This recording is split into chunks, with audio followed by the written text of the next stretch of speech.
Hahirwa abafite mu mitima yabo inzira zijya isiyoni. Blessed are those who Hahirwa abafite mu mitima yabo inzira zijya isiyoni. Blessed are those who Hahirwa abafite mu mitima yabo inzira zishaka Imana. Blessed are those who are seeking the Kuko Lord. nubwo banyura mu kibaya cya Baka, Even if they pass through the valley of Baca, kizahinduka amasoko, it will be like kizahinduka spring. ibisubizo, It will be like kizahinduka ibyishimo. there will be Yesu joy. ashimwe cyane. Amen. Yesu ashimwe cyane. Amen. Yesu ashimwe cyane. Amen. Haleluya. Amen. Haleluya. Amen. Ukabona uri mu bibazo, When you see that you are passing through problems, ubihindura ibyishimo. change them into joy. Ubihindura ibyishimo. Change those issues into Kuko joy. ibibazo iyo bije, Because when problems are coming, Satani aba ari aho ngaho ari kureba.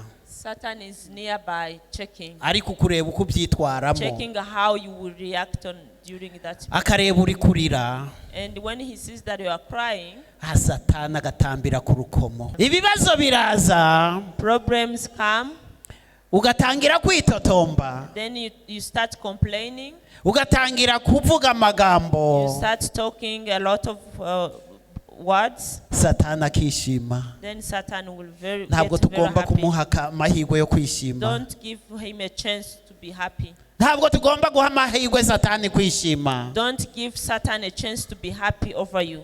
Ariko iyo abonye ibibazo bikujeho, But when he sees that you are getting through problems, hanyuma akabona utangiye guhimbaza Imana, then you start praising the Lord. akabona utangiye gushaka Imana kurusha, Then he starts seeing that you are seeking God even harder.